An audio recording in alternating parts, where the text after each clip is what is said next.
Recently, NACUBO announced their updated brand pillars for higher education finance leaders. If NACUBO spent the time and energy deciding what their focus should be, we here at Analytics should pay attention too. So we gathered a panel of 4 finance leaders from institutions of varying types and sizes to reflect on NACUBO's pillars, which are Unite, Advocate, and Innovate.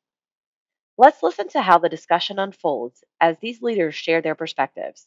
Let's begin by meeting our panelists. Good afternoon. I'm Benji Harmon. I am the Associate Vice President for Finance and Chief Financial Officer at Austin Peay State University.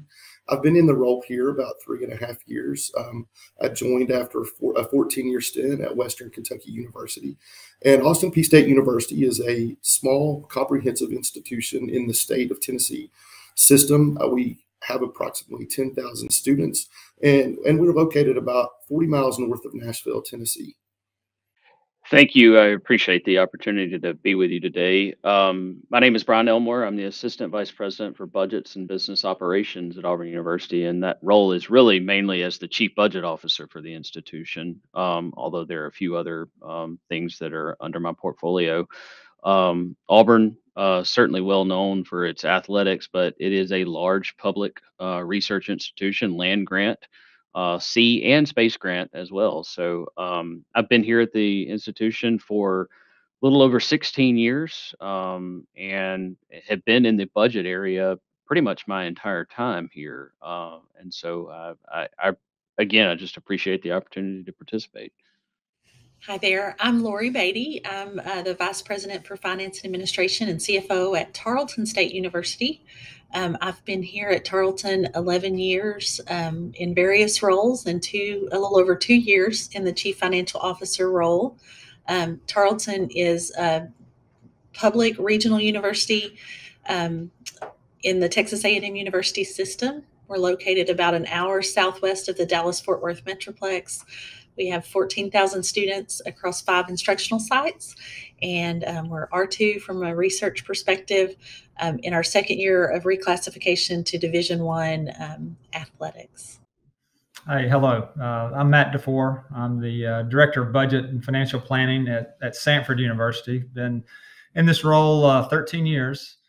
Samford is a private Christian university in the city of Birmingham. Division I athletics in the Southern Conference. Enrollment around 5,700 students, 3,500 or so undergraduate. And we're Samford. Thank you, Matt. Thanks, everybody. And I love the representation that we have here because you're each going to bring some unique perspectives, and it'll be fun to see where you have alignment and maybe where things diverge from each other. Okay, so as I mentioned earlier, today we're focusing in on NACUBO's 3 pillars, and those pillars are Unite, Advocate, and Innovate. And let's dig into each of these individually. So we're going to start with Unite. And NACUBO describes that pillar as bringing together college and university business leaders to share, learn, and connect. So let's focus in on that particular subject. So the first question I have for this group is, as leaders, your time is precious. So I want to know, what resources do you make sure you consume, whether that's read, listen to a podcast, etc. What do you consume regularly that informs your role as a leader in finance, but also a leader in higher education? And as you answer that question, I'm kind of curious, how much time do you actually spend per day doing these activities? So I'm going to start with you, Lori. Yeah, so I'm an avid reader. I read a lot of different types of books, but I always have at least one higher education related book and one leadership book in the works. And so just read a variety of different things. And then I've participated in TASCUBO, SACUBO, and NACUBO. So, of course, TASCUBO at the state level, SACUBO more the southern region, and then NACUBO, the national region, and really use those organizations as a way to interact with other chief business officers. And then, one of the blessings of being in a university system is the interaction that we have with the other chief financial officers in the Texas A&M system. And so, we're able to think through things and brainstorm together. So those are some of the things that I do.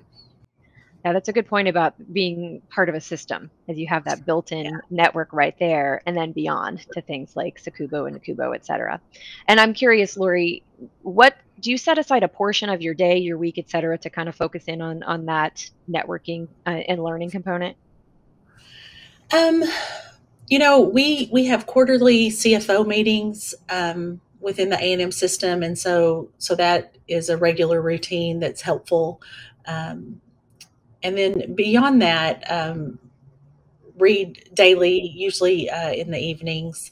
And then I also follow, some publications such as the Chronicle and things like that I usually do as part of my email in the mornings. So I actually read the Chronicle email this morning. yeah. So I'm right there with you. I suspect we're going to have some overlap. So I'm going to move to Brian. What would you add to that, or maybe you have some duplication there? Yeah, I mean, a lot of what Lori said, that's exactly where I spend a lot of my time, thinking about my interaction with not so much ACUBO, which is our state organization, but a lot of time with SACUBO and NACUBO and in various opportunities with the Planning and Budgeting Forum and with NACUBO. But those are certainly, being a part of, NACUBO's listservs. I get a lot of information and I read those intently whenever they do show up as a part of my email. One of the things that I get a daily digest of EAB related materials. And I always find some of those of value, specifically in the financial realm that we spend most of our time in, but always find some insights in some of the other things. Hey, maybe this is something that we should consider doing. The Chronicle, like Lori mentioned, that's certainly an area that anybody that's in higher ed probably follows it in some form or fashion. But I think one of the things too that I like to do is occasionally search through LinkedIn, because I follow several people on LinkedIn that have that are tied in with higher ed finance and or the organizations that I may have mentioned before, but also those that just may be thought leaders in higher ed. And so a lot of times they'll post, thought provoking commentary or articles from other areas. And so I'll probably spend in any given week, probably a couple hours, kind of perusing through all of that type of stuff, and then just serving in other capacities with different committees with SACUBO and NACUBO. That's probably another hour or so per month dealing with that. So plenty of resources to be able to tap into. Yeah, I saw some nods there from everybody as you were both going through those items. And I like that you mentioned LinkedIn. That's a big one for me too, because I love the way, and sometimes Twitter, that it kind of it collates things for us. It kind of brings it all together and gives us that ability to get those quick snapshots. And I'll open this question up to any of you. Is there anybody specific on LinkedIn, Twitter, et cetera, that's in that higher ed thought leadership space that you would call out and encourage others to possibly listen to or read? Those of you that were at the SACUBO Fall Workshop, when we actually got together again in Charleston, South Carolina, our keynote speaker was a gentleman by the name of Dr. Ivan Joseph. He's a vice president at a school in Canada, and he's done a few TED Talks. So I started following him on LinkedIn and started following. And when he does have podcasts and things like that, I try to make sure I'm informed, because he wasn't so much encouraging on leading, but really being able to take care of yourself and make sure that you were in a place and surrounding yourself with people that would build you up, so you had the strength and energy to build other people up. So I really enjoyed following him, or have enjoyed following him through LinkedIn. But on top of what Lori and Brian had mentioned, I've got about an hour and 15-minute commute each way every day. So I spend that time listening to those podcasts, so it doesn't, or things like that, or also following an author out of Nashville, Tennessee. His name's John Acuff. I don't think he's any relation to the Acuff Theater, but he is in Nashville and has the same last name, so it probably helped his career. But anyway, he's got a lot of good things that just are just common sense. They're entertaining, but they're also good self help. Not self help, but build others up. Surround yourself with people that build you up. Things like that, and it helps, especially in just the environment that we've all been in the last couple of years. Yep. But I also utilize that time to call my peers. There's a few peers in NACUBO that if I've got questions, NACUBO or NACUBO will call. Some of them that I serve on a constituent committee with, as well as my former group in Kentucky. We had the CAPUBO organization, and when I moved to a school in Tennessee, they wanted me to still be involved, so we combined and started having the Kentucky and Tennessee schools get together. Of course, that kind of phased out during the pandemic, and we'll be bringing that back on as soon as possible. But that I just utilize that time that I'm in the car to be able to make calls, call colleagues, and if they'll talk to me after work, if they don't have other Of things course. going on. So they probably don't like it because they're already home, and I'm looking for somebody to bounce things off of on my hour and 15-minute commute.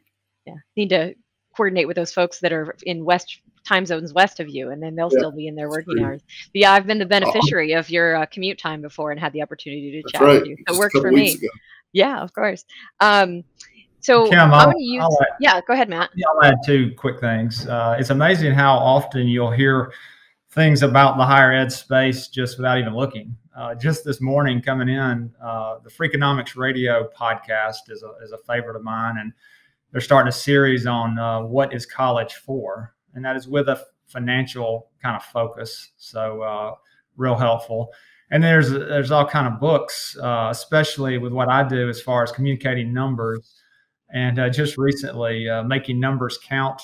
May be familiar with the Heath brothers. This is Chip Heath, but this has been very valuable as far as just taking complicated data and making it real presentable to different audiences. So there's a lot of resources out there, and if you'll just look.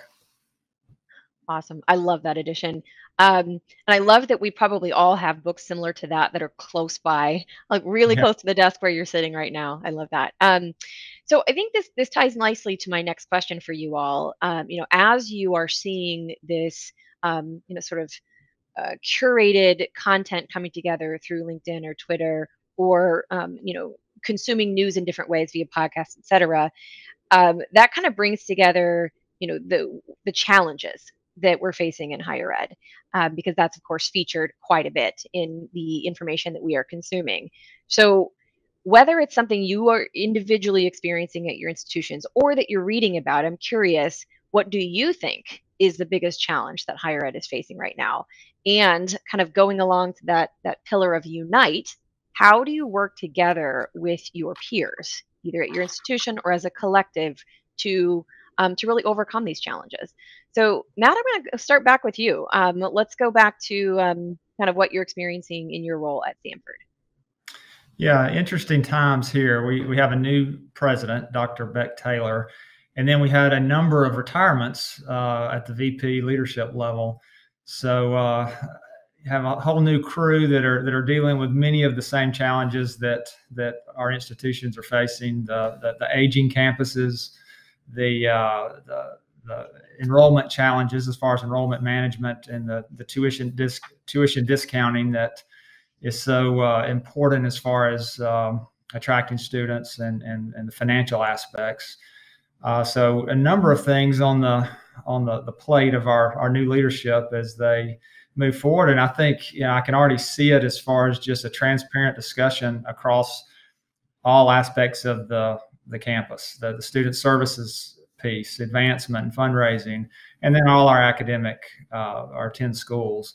It really, and our president, to his credit, is really doing a good job of bringing those groups together.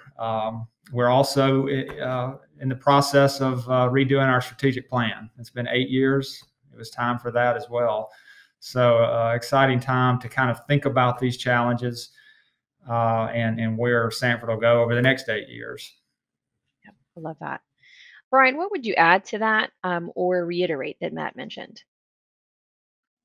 Knowing all of the things that are out there, how do we prepare for that? financially? How do we maintain financial viability? Um, and we are concerned about several things. Obviously, labor market is a difficult thing right now. Trying to recruit and retain high quality individuals uh, is a challenge for everybody. I think we're all facing that right now. Um, but at the same time, we also have to be cognizant of the fact that, do we have the right size staff? Do we have the right people with our current staff? Can we pivot those people to doing more of the value added things that we need as an institution and get away from the transactional? One of the things that we're looking at is um, some uh, some work around robotic process automation with some of our transactional work. That's an initiative that's ongoing specifically in the business and finance area right now.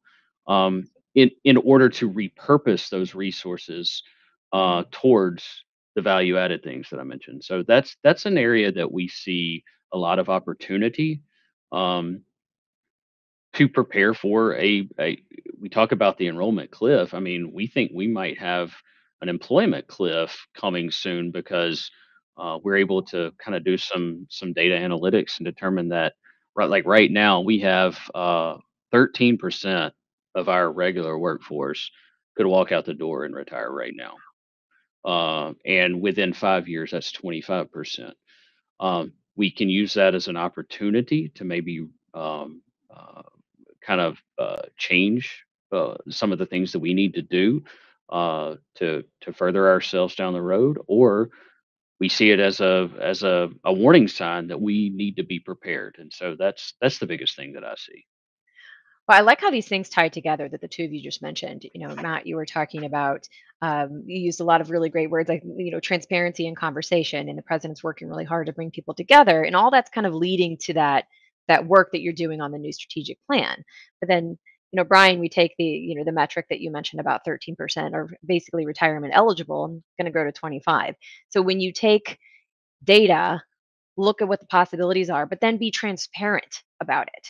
Okay, let's not hide the fact that 13% are eligible for retirement. That's actually, in a way, a celebratory figure for those folks. So, how do we have those open dialogue conversations that bring all these pieces together? So, I have one more. I'm going to ask you the same question, Lori, along the lines of, based on what you heard from Matt and Brian, are these the same challenges you're seeing? And then, are there any others that you'd like to add to that?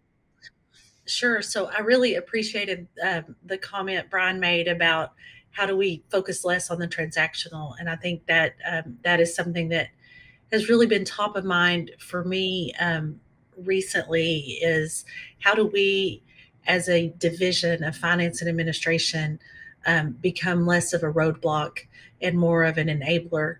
Uh, it's difficult when our focus is so compliance and finance and stewardship focused, um, to shift to a student focused, student success, equitable outcome kind of mindset. And especially as we are, as much like Brian talked about, um, some of our workforce has been here a very long time.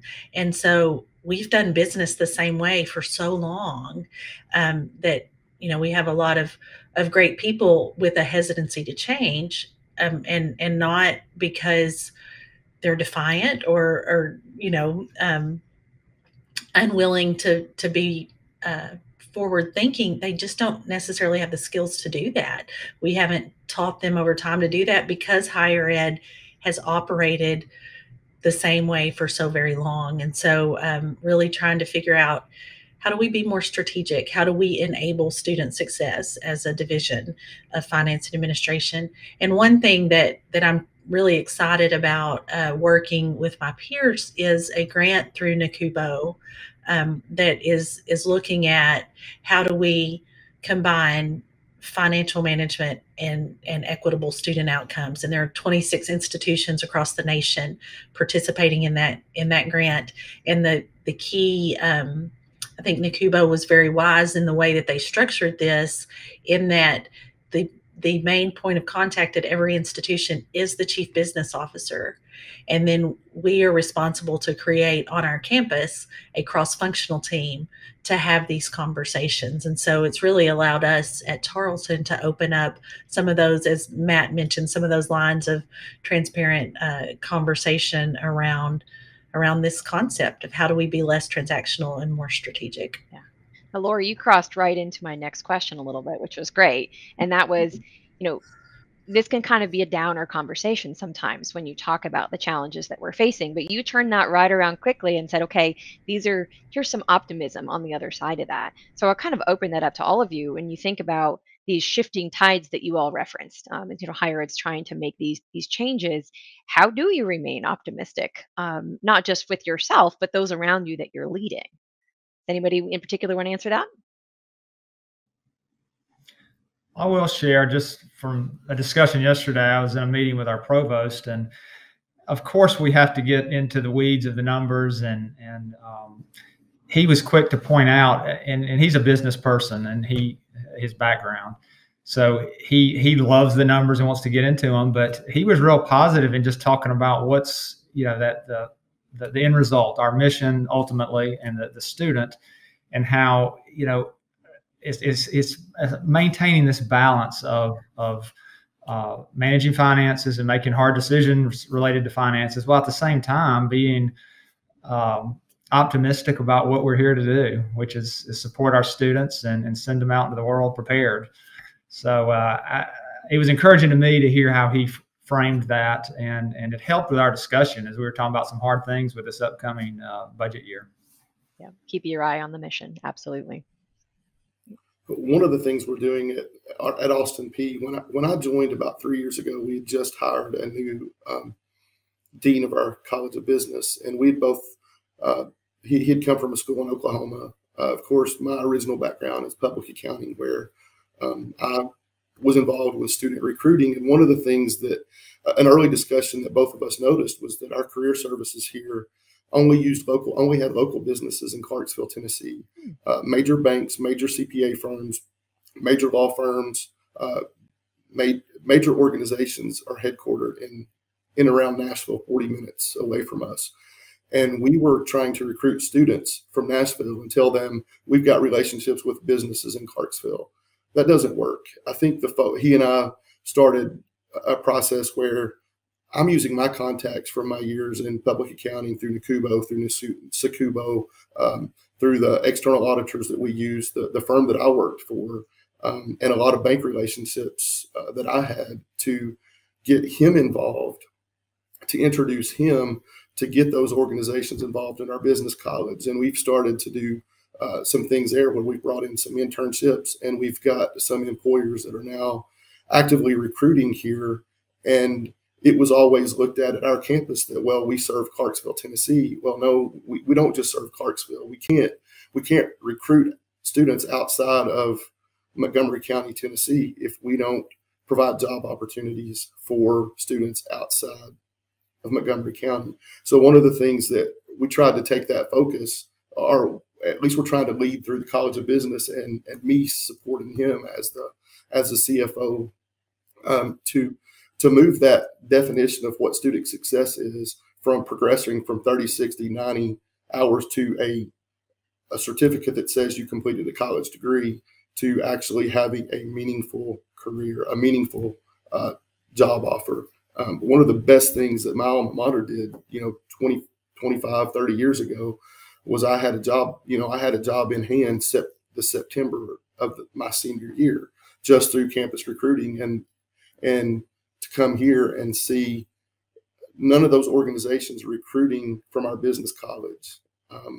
That was kind of an eye opener, and something that we started working on. And of course that will have a trickle down effect. What's a better recruiting tool to help fight that enrollment cliff than to show parents, not only does your student need an education, I mean, that's what higher education has always done. We want your student, we want your child educated, but now we want to help your child get employed. So if we can go to parents and sit in front of students and say, we've got 90% of our business college students are placed in careers September or October of their senior year, that shows parents an immediate return on investment. Yeah. What I really like about that example there, Benji, is that you just crossed and combined two of the NACUBO pillars, sort of the uniting. You were talking about the various folks across the campus that are coming together to serve students differently, but also advocate, which is the second NACUBO pillar. And you're advocating not just for your students, but also for your community in the particular example that you gave, the local community, and then beyond as well in your specific example you provided. We were just talking about Benji's example of sort of the, his peers across the campus, like career services. Um, when you think about your peers within your individual campuses, but also across higher ed, what other optics come to mind where you would personally appreciate being able to further engage and network at events like NACUBO and SACUBO, et cetera? So, Brian, do you have anything that you would mention there? Yeah, I think one of the things that I find of great value is the ability to align with people like me. Matt and I obviously are in the similar roles at our institutions, and we're a part of a community that is dedicated strictly to the budget and planning aspects of the institution. And so, being involved in that, as I mentioned before, I serve on the program committee for the Planning and Budgeting Forum, which is now combined with the Integrating Analytics Forum as well. And so that opportunity to network with like-minded peers is something that I find extremely valuable. Um, Thinking about another area, it's looking at regional peers, and so I coordinate the Southeastern Conference budget officer group. So it's still that same affinity group, but really more regionally focused and really even more like-minded, maybe even than what's going on elsewhere. But that's an opportunity for us to just kind of just chat on occasion. It's not a regular cadence that we're together, but just when some issues arise, we use each other as resources, and so that opportunity exists. Um, the last thing I would say, and this is more internal to us, is really trying to be leaders on campus around the financial areas, and really our area oversees what we call the financial liaison program. It's really just a network of people on campus that have um, budgetary or other financial responsibilities, and serve them. They serve as a sounding board for us to get that we use to provide feedback on new initiatives or new policies or procedures that are coming down the pike. And I think that that's a good thing to have if you want to create good, positive relationships with the central side of the house and the academic side of the house. That you have to have those types of ongoing relationships to be successful in moving initiatives forward. Agreed. And I like that you started kind of at that macro level, Brian, where you're talking about sort of the national level within your role and then moving into that regional group. Benji also referenced earlier that, pre-COVID, that group that he would communicate with during his long commute. Hopefully that'll restart. But then all the way down to that relevant group of folks on campus who can share and learn from each other. Let's actually take this opportunity to move to that next pillar. And the second pillar is advocate. And that is all about elevating finance leaders' strategic impact on campus and then promoting the value of higher ed for students, families, and communities, which Benji referenced earlier. So, what I'm hearing as I have conversations around the country with various leaders in finance is I'm hearing people in positions such as yours say that they're really becoming more chief strategy officers or tied in closely to what is a sort of a chief strategy officer role because you have to fund the smartest strategies that will accomplish the goals in your strategic plan. So um, I'm going to ask you then, so what do you think is key to really understanding the strategies that will get the institution to achieve those long-term goals in the strategic plan? So I'm going to start with Matt. Yeah, it's interesting. I mentioned our leadership change here recently. Our new vice president of business affairs actually has served the last 8 years as our chief strategy officer. So he developed our last strategic plan. So there's a lot of interesting discussions as far as how to marry really strategy with all that has to take place as far as a budget and a financial plan, cash flow management, et cetera. So just the few meetings we've already had, the university council that was formed to develop our strategic plan. You were talking about advocating. Here you imagine everybody come from around campus, and everybody's advocating for what they do, their school, their function on campus. And our new VP, I think he's leading this effort, is doing a great job of talking about not only advocating, but also listening and making sure that you understand the impact of the other areas. So a real positive beginning to that process, and look forward to the end result. We have a new strategic plan that we've been working on for about a year. And one of the things that we really felt like we had not done well in previous strategic planning efforts was resourcing the plan, right? So you make all of these great goals and objectives, and then we kind of ask people to go get it done, but we don't necessarily talk about what's the cost of getting it done, and where's that going to come from. So we actually changed the name of our budget office to Strategic Financial Planning, and the individual that we chose to direct that office has been meeting with each goal owner, objective lead, and then goal champion, and understanding what's the cost of implementing the objectives in the strategic plan, and then we asked goal champions to prioritize, right? So as you might imagine, because you've all gotten budget requests, everything's additive, right? I mean, you rarely get a request that says, this is what I need, and here's what I'm going to eliminate to pay for it, right? So we had them prioritize, and what was really unique about that is, for example, our student success goal, the champions are the head of enrollment management and the VP for student affairs. So both at the vice president level, but of two separate divisions, and they had to prioritize one list together.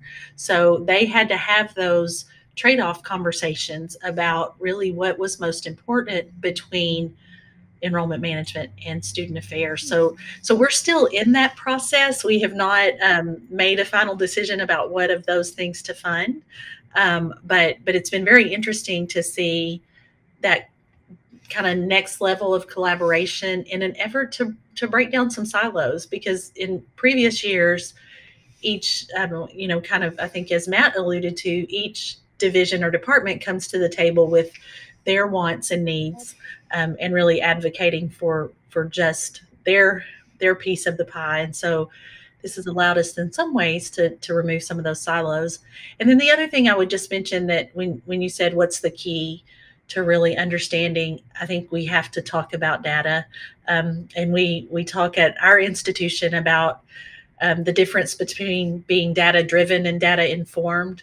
I think we've shied away from really using data to aid in decision making in places where there's not going to be a return on investment, right? So the data is not ever going to show that counseling pays for itself, right? But it's the right thing to do to provide those services for our students. And so really the difference between letting data drive our decisions and letting data inform our decisions, and getting data in a place where it's a university asset to drive, not in individual divisional silos. So that's some of the things we're talking about and working on. We are about 7 months into developing a new strategic plan. As Matt mentioned before, his was about 8 years old. When I got in, I looked at our strategic plan that was here, and I couldn't understand it. I mean, it was a multi-page document, and I don't think anybody could understand it. So when you got together to do your budget hearings, and each division presented their budget requests, but we made them present it in front of all the other divisions, so everybody would know what each other was asking for. And that was a good process. It was more of that was a process that was brought in place to keep things transparent. There's probably better ways to do it because those meetings ended up taking a long time because everybody wanted to question what other people were asking for. Sure. But there was really no way um, to tie anything into a strategic plan. You could tie it into one piece of it, but that one piece could have 50 parts. And so we've got a new president about a year ago, and he initially, really quick, he said, we've got to get an understandable strategic plan. And then from there, we'll hopefully get to where Lori is at Tarleton, where we're meeting together, and those strategic the financial priorities are based on one of these four pillars that are being developed for our strategic plan. And then they can be ranked on which one is the best for our students, which one has the most immediate impact, and look at it from different data-driven factors. But we're in the process of building it right now, and we're actually having campus-wide kind of roundtable meetings with different parties and different people on campus, so people can give their input as we reach each stage in the development of the strategic plan. Been a roller coaster ride for us in the strategic plan. Our strategic plan was developed, I think, back in 2019. Well, I think it started in 2018, but that was when we had a different president. The president left in the middle of June. I think it was in the middle of the summer in 2019. Um, Basically, probably several months into a new strategic plan. The previous president was asked to come back and fill that void for a period of time. We now have a new president that starts in about 4 weeks.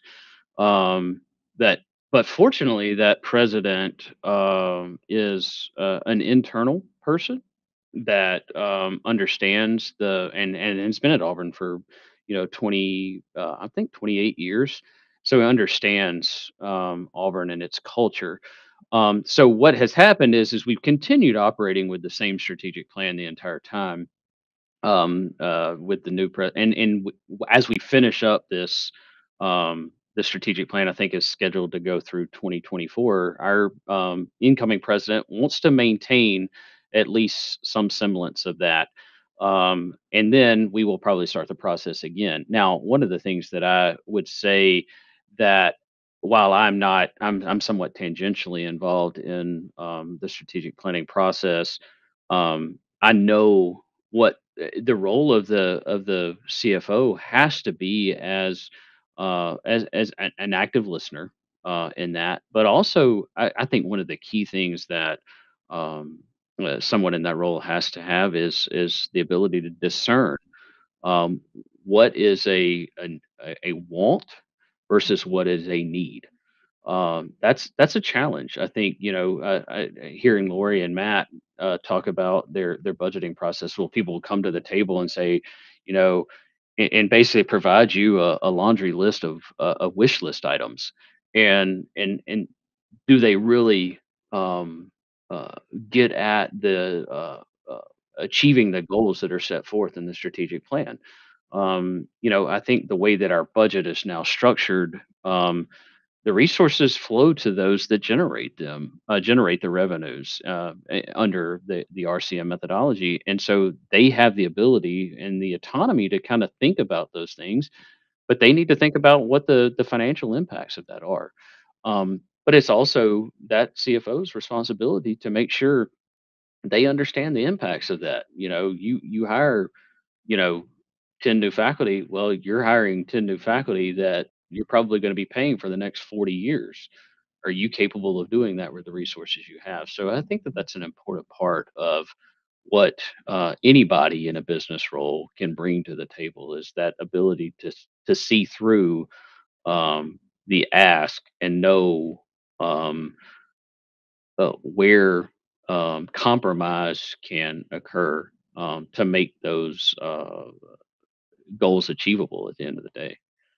I mean, there are a lot of really interesting things you could put together based on what all four of you have said here. And that's, where's the sweet spot of bringing people together to have transparent conversations, but to Benji's point, not being a huge time suck, where at a certain point people might check out mentally. Are they actually listening? And then Lori, your example of bringing two leaders together to come up with to prioritize their requests together is interesting because that forces them to have that conversation about what's actually a need versus a want, what's a between two needs, what's a higher priority. So where's the sweet spot? Is RCM part of that conversation that forces people to really justify all of those elements and then tie them back to specific initiatives? So I don't know where the sweet spot is, but I think obviously it's going to vary based on culture. I think Brian, you mentioned culture. Uh, yeah, just a lot of really interesting things, and I'd love to. Hopefully, we will be able to continue these conversations as we move into conference season and going to NACUBO, et cetera. So I'm going to circle back a little bit. Several of you in that part of the conversation mentioned different departments on campus, and I want to hone in on that right there. And hang with me just for a minute while I explain this question. And that's, NACUBO has a podcast series that's out there. It's called CBO Speaks, and I believe most of you are aware of it. Probably listened to it. Who knows, Brian? Maybe you've been on it as well, much like the article that you provided. But really, in the last year, NACUBO did a pretty compelling podcast in partnership with NASPA. And they were discussing a crossover partnership between roles like CFO, and their example was student affairs. And it was a really good approach because every leader in every office on campus has such a complex job when it comes to things like regulations, systems or solutions, tools, metrics, other things. So I want you to think about and let us know, for you specifically, is there an office that you think that you should prioritize getting to know better, or maybe continue in your case, or maybe a group that you would like to then see NACUBO continue this practice of diving into the partnership, like the example they did between a CFO and student affairs. So why don't we start with you, Matt? Yeah, I think, of course, the obvious one is the academic side of the house, and then everything else. Especially, we're heavily managed centrally as far as finances, and we don't necessarily have an RCM model, or maybe kind of a hybrid model. But there's this ongoing challenge of educating the campus, academic affairs, and with all the turnover, you have a new face, and you're kind of starting over from scratch with some, in a lot of cases, some complicated arrangements as far as how we handle the fund side of things and their budgets. And they're busy, and they have a lot to do, and they isolate a certain part of their time to the finances, and you got to be able to present it in a simple format. And I think we're always looking for ways to do that, and looking for best practices as far as the centrally being able to roll out concepts, as far as new policies, as far as changes, and to an audience that is busy with other things and doesn't necessarily put the financial aspects in the budget of the university as a top priority. Getting them, to do their role there. Any resources available, I think, going forward would be very helpful. Yeah, agreed. How about you, Lori? Yeah, I mean, I think any of those division conversations, I think of our transition to Division I, and the athletic piece of that, that relationship. The athletic director and I have become closer colleagues and thankfully friends as a result of that move. And then, research, obviously, that's a huge goal for us. And so understanding the research enterprise and the balance of investing university funds up front to seed externally funded research. So I think every enrollment management, diversity, equity, inclusion, when it comes to hiring, I think there's a lot of opportunities for collaboration between the CFO and the other leaders in the university. Yeah, I was chuckling, Lori, because I was thinking about your example of bringing people together and requiring them to prioritize their list. And I was just chuckling, thinking, like, how would you prioritize it? There's so many, but they're all important. Um, Right. Yeah. Yeah. It's so not easy. But those are the conversations. I mean, to Brian's point, we have to have the discernment to determine what to fund. And so those are the conversations that are happening um, at, certainly between the president and the CFO. And so bringing those other leaders into that conversation and helping them see, um, that sometimes when we don't fund something, it's not that we don't want to, it's that we have to make hard yeah, decisions. yep, absolutely. So let's take this opportunity to pivot and talk about our third pillar. So that third pillar is innovate, and this is the idea of empowering business office professionals to develop the skills necessary to lead and adapt on campus. And I'm going to take this all the way back to something you referenced, Brian, and that was how do you take the more transactional based things that are happening on campus within these very staff levels and turn them into value add activities that they're doing instead. So I think that fits beautifully within this pillar. So what are we doing in it from an innovation standpoint to make that pivot? So let's think about kind of the finance and administration office as a whole on campus. So, how is that role changing? Is it changing? And if so, how? And then, what specific things do you have to do to be successful in your individual roles? How has that changed from let's say 10 years ago to now to what you're seeing in the future? So, thinking about finance and administration and kind of how things have evolved over time and how you're looking forward in terms of potential innovation. So, let's start with you, Brian. Yeah, as I mentioned before, I've been here for seemingly a lot longer than it doesn't seem as long as it really sounds. But yeah, I've been here and I've seen a lot of things happen over the last 16 plus years, and I find myself in meetings now a lot of times with senior leaders, and I'm the longest tenured person in the room. And here I am still 35. No, I'm not really 35. um, but it's the thing that I have seen the most change over the last 10 years or even longer is that the finance area has transitioned more to be advisory in nature.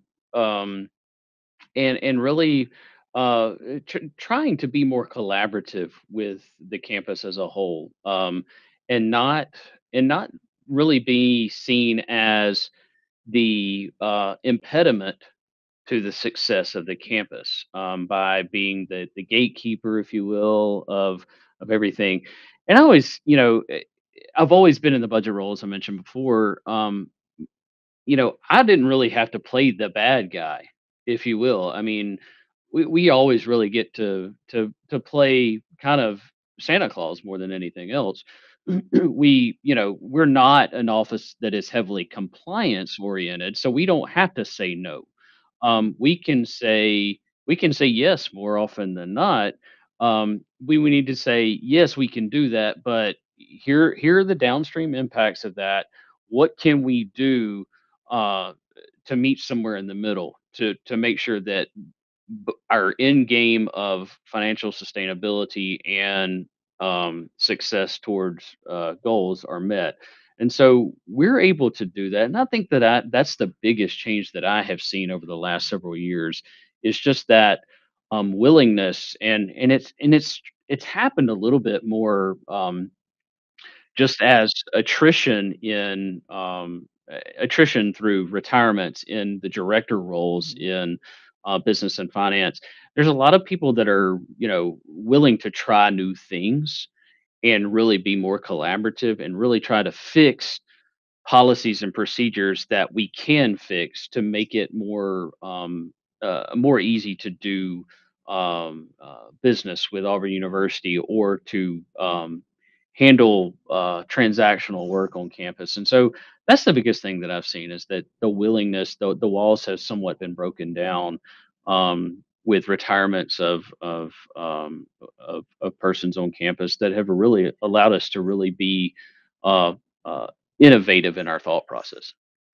Yeah, I suspect that folks who have been sort of have the same long tenure that you have had in a similar role may not have always felt like Santa Claus over that amount of time. So I love that you have had that experience rather than feeling like the gatekeeper all the time. Matt, let me turn to you for a minute. Do you have that same sort of have you experienced that same trajectory that Brian was describing, or something different? Yeah, it's interesting talking about tenure in roles here on campus. It just dawned on me just in the last few months, we've had a number of retirements, and started thinking, and then I had a key staff member leave and go to a new role on campus. And I started thinking back, and really over the last 10 years, you think back to roughly about 50 people with a direct finance role on campus as a budget manager, a dean, et cetera. Of those 50 from 10 years ago, there's 3 of us left. I'm one of them. It's like, what happened? And then 2 of those are nearing retirement. So once they're gone, I guess I'll be the last man standing as far as That these means you have roles. an opportunity to impact those other 49 and shape and mold, right? That's right. And that's the whole point, is having a system in place, having the tools, the software that is in place for that turnover. You got somebody new coming in, there's got to be policies in place and resources available where they can quickly do analysis on their data. Yeah, agreed. I'm going to come back to that comment in a minute, Matt. But I do want to ask Lori really quick about her experience there as well as what she's seen in terms of change. Yeah, so to Brian's point about being the gatekeeper versus Santa Claus, there's a few times I get to feel like Santa Claus, but not always the norm. But my first role at Tarleton was in a grant accountant position, and I will never forget the day that a seasoned faculty member who had a federal grant came and sat down at my desk, and he said, I don't want to break any laws. I don't want to do anything that's not in the best interest of the university, but please don't tell me no. Help me figure out how to accomplish this. And at that point, our division was known as the answer's no. And I think we've worked really hard over the last 10 plus years to how do we shift to being to helping people find a way and become the I think I said it earlier, how do we become enablers instead of a roadblock? And we see that transition, but it is difficult. As Brian said, sometimes it takes a retirement or really change in culture, and culture change is not easy. So yeah. Agreed. So let's I'm sorry. I was going to just reiterate what Lori said. When I was on my campus visit to Austin P, one of the search committee members said that I'm going to inherit some roadblocks because they had been part of the TBR system. Procurement and some of the more compliance decisions were made at a centralized level. So the procurement officers, they had never been decision makers. They had just shared the information that this state level passed down. So they were just assuming that the answer is no, you can't do it that way. You can't do it that way. But so I had to have quick discussions that, okay, maybe they can't do it in a certain way, but if your initial answer's no off the top of your head, then you ask them what their end result is. So we started kind of transitioning to find out what the end goal that the requester needed. And then we would find a way to meet that need within the statutes that we had to follow. And through doing that, we found out that a lot of the policies that they've been following weren't necessarily state policies. We had a lot more freedom now that we had our own board. So we were able to go in and change a lot of stuff that they thought, well, the Tennessee Board of Regents said we had to do this, and I had to keep in mind, we're not part of the Tennessee Board of Regents anymore. We have our own board. We have to stay within state policy, which was much less restrictive in cases than the Tennessee Board of Regents policy. So we were able to make a lot of people happy on campus because their processes got a lot simpler. Yeah, now those procurement officers are in the office of yes instead of the office of no, hopefully, most of the time. Okay, I'm gonna use this opportunity to come back to something Matt was saying, and that was about I don't know if you used the word tool or technology or something, but it was about having systems and processes in place. And I'm gonna tie this back to me for just a minute. This conversation is not about me, but just for a moment, if you'll allow me. And that's that, as part of Analytics, this is where we can help, and that, really in the area of connected planning, scenario modeling, et cetera, across higher education. So I'm curious, kind of what are you doing at your individual campuses that is, from a systems and technology standpoint, that is complementing the strategies for the future that you all have referenced? And let's start with you, Brian. Yeah, certainly, I think we probably all have some common interest in having tools and technologies in place that allow us to move our strategic plans forward. Certainly in the last, I guess it's been uh, live now a little over 3 years, almost exactly 3 years. We invested in the Anaplan platform to really transform the way that we think about uh, planning on campus. And the biggest thing that we've done is really try to provide tools that we could put in the hands of our end users on campus to better equip them for a changing world. Certainly, we're doing a lot of things centrally that are benefiting roles like myself and higher in leadership to understand what the impacts of downstream decisions are. Well, what is the impact of our financial statements, balance sheet, income statement, cash flow, on a capital project decision? How do we need to fund it? Those types of things. What are the impacts on ratios and metrics? So we're constantly trying to evolve around that. So we're trying to build, different operational models that can inform that overall long-term financial plan. We've made strides around enrollment. We're continuing to work towards HR. Um, uh, an HR model that we have still a ways to go, but we have gotten to a point where we're starting to get more data, as I talked about earlier, about the retirement and understanding the retirement, so that we can plan for that. We have a roadmap of where we want to be in the next 3 to 5 years, but it's really, to me, it's all about um, putting the tools in the place of the users on campus that can help inform us as we're building the overall long-term financial plan, giving them the ability to report on their financials, to do their own internal planning, um, and and to me, that's the biggest success that we've had recently. I think it's also it's incumbent upon us in the roles that we have is to um, kind of keep people informed about where we're headed um, and try to train them and educate them on um, the best ways. So what's best business practice to do in this case? And so that's one of the things that we're trying to do around our use of Anaplan is to provide data to them that helps them make better decisions and educating them on how best to go about analyzing that data as well. Yeah. Well, that ties nicely to what Lori said early in this conversation was, helping people understand the difference between, I think it was data informed decisions and data driven decisions. So, Lori, I don't know if there's anything you would add to what Brian said there. Yeah, I mean, I think we're doing several things. Anaplan and Analytics is certainly a part of that, and looking at how we get the financial models into the hands of the deans that are making decisions that have a huge financial impact, and we've not in the past really allowed them to see that impact um, before at the point of decision making, I guess. We also, and this is something, Benji, thank you for the HERF extension. We'll give you all the credit for that. I don't think it was me. And definitely was not me. Yeah.